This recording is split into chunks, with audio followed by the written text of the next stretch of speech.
নদিয়ার নবদ্বীপ থানা কৃষ্ণনগর জেলা পুলিশের উদ্যোগে মায়াপুর পুলিশ ফাঁড়ির সন্নিকটে আসন্ন রথযাত্রা ও মহরম উপলক্ষে একই সঙ্গে সাধু ও মৌলবীদের নিয়ে সমন্বয় সভা করল প্রশাসনের উচ্চপদস্থ আধিকারিকরা।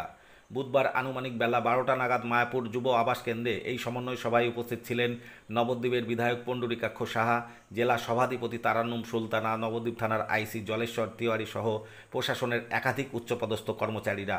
যেহেতু হিন্দু ও মুসলিম সম্প্রদায়ের দুটি অন্যতম প্রধান উৎসব রথযাত্রা ও মহরম দুটি দিনই প্রায় পাশাপাশি পড়েছে, সেই কারণে এদিন মায়াপুর ও অন্যান্য মঠের সাধু সন্ন্যাসী ছাড়াও উপস্থিত ছিলেন একাধিক মুসলিম সম্প্রদায়ের মৌলবী ও অন্যান্য ব্যক্তিবর্গ।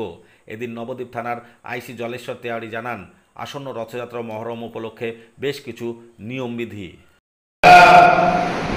যেসব মঠ রথযাত্রা আয়োজন করেছেন তাদেরকে আমার সবিনয় নিবেদন যে যখন প্রসেশন যায় তখন হাজার হাজার লোক থাকে এবং রথ বিভিন্ন জায়গাতে দাঁড়িয়ে যেসব ডিভোটি যারা প্রসাদ দেয় জগন্নাথকে, সেই পুজোটা হওয়ার পর যিনি মহারাজ রথে থাকেন তিনি বাতাসা ছড়ান।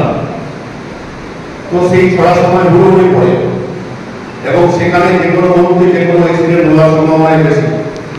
তাই আমার অনুরোধ, যদি রথের থেকে যারা নিচে আছেন সেই প্রভুদেরকে দিয়ে প্রভুদেরকে হাতে হাতে দিয়ে দেন, এটা যদি করা যায় বা এটা করা দরকার।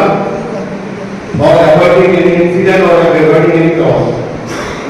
কারণ উপর থেকে রথের উপর থেকে ছড়িয়ে দিচ্ছে রোডের উপরে, প্রসাদ তো ভেঙে টুকরো হয়ে যাচ্ছে, সেটাই পুড়ে খাচ্ছে সবাই ভগবানের প্রসাদ। আর যেহেতু তো এটাতে আপনারা নিজেরাও জানেন, ছেলে মেয়ে হাবি যাবে সেটা পাওয়ার জন্য হুড়োহুড়ি করে।